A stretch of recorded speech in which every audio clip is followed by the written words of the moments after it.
I got home from work at my usual hour, the clock just past 6, and found my wife of 6 years, Ashley, standing in the kitchen. She was ironing a sleek black dress, something that caught me off guard. For a moment, I figured we had plans I had forgotten about, and the thought actually lifted my mood. I always enjoyed taking her out. She had a way of drawing attention. Wherever we went with her warm hazel eyes, curly auburn hair, and a figure kept toned through yoga. She turned heads effortlessly. I catch other men sneaking glances, and it always gave me a quiet sense of pride in knowing she was mine. "Hey, babe," I greeted as I loosened my tie. "What's the occasion?" Still focused on the iron, her hands moving steadily over the fabric. She replied, "You won't believe who I ran into today." There was something almost giddy in her voice. "Who?" I asked, leaning against the counter. "Jake." The name made me pause, my tie half removed. It took a second to place it. "Jake, your high school ex-Jake?" She nodded, still smoothing out the dress. "Yeah, crazy, right? After all this time, I just bumped into him at the coffee shop near my office." Jake had been a part of her life before I ever met her. She had told me about him. The high school sweetheart, the one she'd been in love with, the relationship that only ended because he went to college across the country. By the time Ashley and I met at freshman orientation, she wasn't over him yet, so I settled for being her friend. It took until our sophomore year for her to finally say yes to a date, and from there we built something real. "So what's he up to these days?" I asked, keeping my tone casual. "He's in town for work," she said lightly. "He's a sales rep now. Travels a lot. Anyway, we got to talking, and we're grabbing dinner tonight to catch up." Something in my chest tightened. "Dinner? Just the two of you?" She nodded, completely at ease, her attention still on the dress, the same dress she wore when she wanted to look her best. "Dinner." I repeated, the word heavy in my mouth. "Yeah, just to reminisce," she said, finally glancing at me with a small smile. "Old high school stories, you know." I didn't return her smile. "Ash, I'm not thrilled about this. You're going out alone with an ex. It doesn't feel right. What if I wanted to come along?" She let out a soft sigh, setting the iron down. "Oh, Michael, it's not like that. It's not a date. I just didn't think you'd want to sit there listening to us talk about things from before we even met. You'd be bored." "Bored or not, I'm your husband," I countered. "It's not about boredom. It's about how it looks, how it feels. A married woman going out with her ex, just the two of them. It's not right. Imagine if I told you I was grabbing dinner with Lauren from college and said you couldn't come." She rolled her eyes. "I trust you because I know you love me. This is nothing, Michael. You're overreacting." "Am I?" I shot back.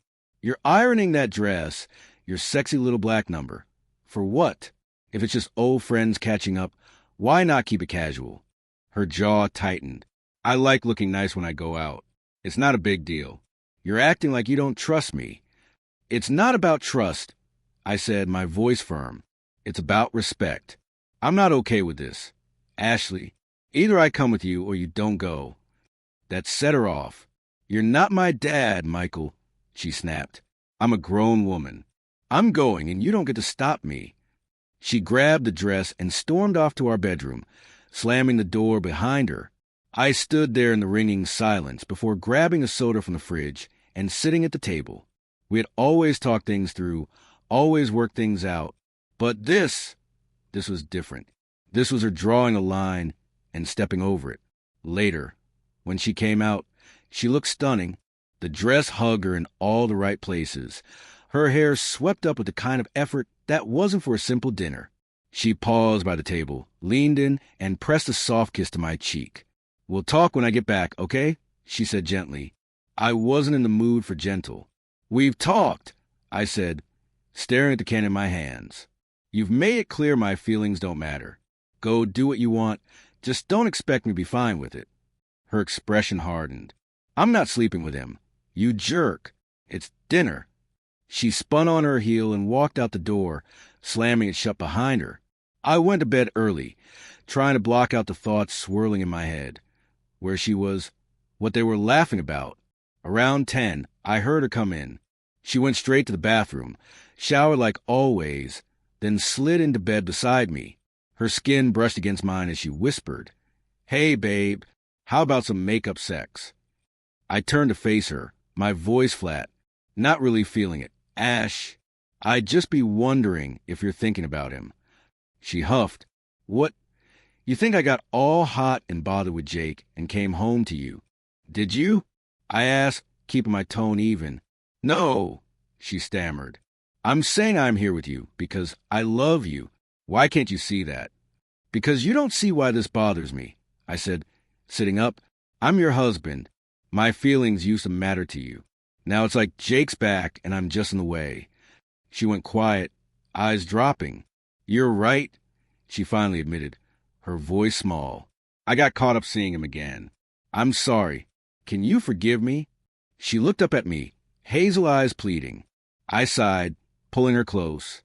"Yeah, I forgive you. That night we made love, and I thought it was over. I let it go, convinced we had moved past it. 2 weeks later, she called from work. "Hey, I've got to stay late tonight. Special project," she said. I paused, my soda halfway to my lips. "Late, huh? On a Wednesday?" "Yeah, just some deadline," she replied, as breezy as ever. I nodded to myself.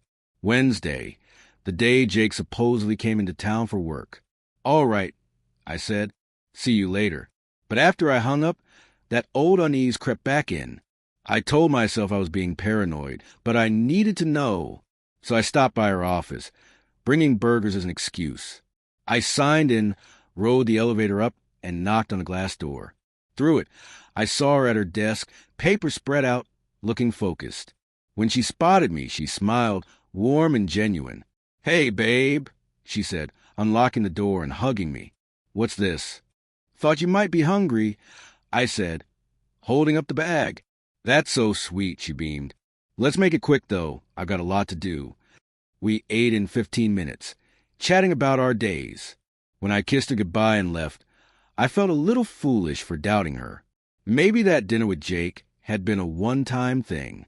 But 2 weeks later, she called again, another late night, another Wednesday. I wanted to believe her, but I wasn't sure I could. For months later, on a Friday night, I found myself at a local steakhouse for one of those twice-a-year gatherings, Christmas in June. I wasn't particularly close with many people there, just a few familiar faces. I mingled, sipping on a soda and making small talk with spouses and coworkers. That's when I met Karen, an older woman with sharp eyes and a no-nonsense vibe. "I'm the office manager," she said, shaking my hand. "I handle the extra assignments." I smiled, keeping things light. "So you're the one keeping Ashley late, huh? Making my nights a little lonelier." She tilted her head, looking puzzled. "What do you mean?" "You know," I said casually, "those special projects she's been staying late for a couple of times a month." Karen's brow furrowed. "I haven't given Ashley any projects lately. We've had a few, but those were others. She stayed late sometimes, sure, but that's usually to catch up after long lunches or errands," she said. My chest went cold. I mumbled something about mixing up names and tried to laugh it off, but my mind was racing. Long lunches. No projects. I had taken her at her word like a husband should, and now I felt like an idiot. Those Thursday nights started looking different. Maybe Jake had switched days. Maybe they knew I was checking and threw me off. Or maybe I was just paranoid. I needed proof. The next Thursday, I borrowed my buddy James' truck and parked across from her office around noon. I watched as she stepped out of the lobby hand in hand with some guy. Tall, dark hair, had to be Jake. They walked to the parking lot laughing, not a care in the world. I snapped a few photos with my phone, my hands shaky. Her coworkers might not recognize me, but this was bold. They climbed into a gray sedan and drove off. I followed from a distance. A few miles out, they pulled into a cheap motel. They didn't even check in at the front desk, like this was routine. I parked far enough away and watched as he led her to her room. She kissed him at the door, deep and slow.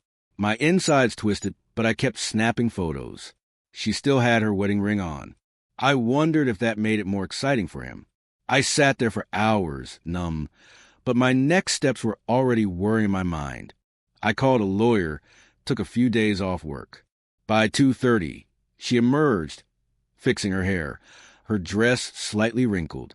I didn't need any more proof. That night, she called with the same old excuse, working late. I played along. Okay. She noticed something was off. You always call when I'm late, she said when she got home, her tone playful. What's up? Got busy in the garage. I lied, lost track of time.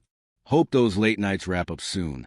I added, yeah, she said, or I'll tell them to give it to someone else. I nodded, already knowing that next time would be the last. I had already split our savings, set things in motion. I wasn't following her again. I had everything I needed. The next Thursday, I let her call come and go, ate takeout without tasting it. Then I started packing just my clothes, my gear. Everything else was hers, or stuff I didn't want. By 7 o'clock, I was ready. Ashley walked in at 7:25, all smiles like nothing had changed. Hey, babe, she said, setting her purse down and leaning in for a kiss. I pulled back, my face blank. We need to talk. She blinked, caught off guard. Okay, honey, let me just... Now, I said, nodding toward the kitchen table. We sat down in the same spot where we'd shared countless cups of coffee, countless laughs. She grinned like we were about to discuss paint colors. So I started, keeping my voice steady. Those late nights. How are the projects going? Great, she said, perky as ever. They're really happy with my work. Could be a promotion soon. Nice, I replied. Tell me about them. What have you been working on? Her smile faltered. Just some reports, data stuff, regional stats. She thought vague answers would be enough. But I wasn't playing along. Reports, huh? Anything else you want to tell me? She reached for my hand. Just that I love you. I pulled away. Thought I knew that too, until I found out about you and Jake. She sighed, exasperated. Michael, not this again. I haven't seen him since that dinner months ago. Really, I slid my phone across the table. The motel photo stared up at her. Her and Jake, her fixing her hair outside that room. Her head dropped, hands trembled. Then I pushed the divorce papers over. No, Michael, please, she whispered. It was nothing, I swear. Can't we fix this? Counsel, anything? No, Ash, I said firmly. Cheating's a deal breaker. You're my wife, and you've been with him, lied to my face. That's disrespect, to me, to us. There's no coming back. Tears welled in her eyes. It wasn't about you. I love you. Seeing him just brought back old feelings. That first night was just dinner, but then he kept popping into my head. 2 weeks later, he asked me to lunch, and it happened. I won't lie.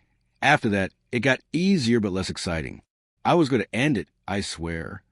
I'm sorry, too, I said, standing. I loved you, but we're done. I walked out, got in my truck, and never looked back. Months later, the divorce was final. She didn't fight it. Moved away, probably with Jake. I got a small place, threw myself into work, landed a bonus. Still, I miss her sometimes, that spark she had.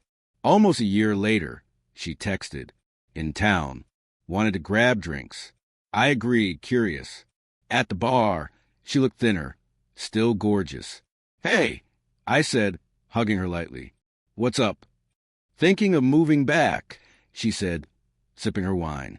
Miss it here. Jake cool with that? I asked, no edge in my voice. We're done, she said. He was cheating on me too. Had other women on his route. Never stopped. Some husbands rough him up. He bolted after the hospital. No clue where he is. That's rough, I said, meaning it. Karma, I guess. She gave a dry laugh. I'm job hunting, but there's one thing I need to settle. That smile, the one that used to melt me. What's that? I'm sorry, Michael. Her eyes softened. I was an idiot, chasing a ghost. We had something great. I still love you. Any chance we could try again? Before I could answer, the door swung open. A woman in a green dress strode over, dropped her bag on a chair, and kissed my cheek. Sorry I'm late, babe, she said, grabbing the rum and coke I'd ordered her. Meeting ran long. Ashley's face fell. Some good stuff, I hope. Mostly, Olivia said, laughing. He speaks well of you, except the end bit. Guess that's normal. Ashley's eyes glistened. He's a good guy, she said thickly. Hang on to him. Don't mess up like I did. Oh, I will, Olivia replied, flashing her ring. That set Ashley back. She stared at it, deflating. Congrats, she murmured. I hope maybe with time we could... I get it. Olivia cut in, gentle but firm. But I'd love to know you. You shaped him into the guy I love. Maybe friends. Though I'm not leaving you two alone. Common sense. Ashley snorted. Yeah, someone told me that once. Wish I'd listened. She stood. Stay, I said, but she shook her head and left. Olivia squeezed my hand. We moved on. Months later, I proposed by a lake. Her yes lit up my world. We built a life. Trust, love, everything. Ashley faded into the past, and I let her go, looking at Olivia now, laughing beside me. I knew sometimes the best comes after the worst, and I had everything I needed right here.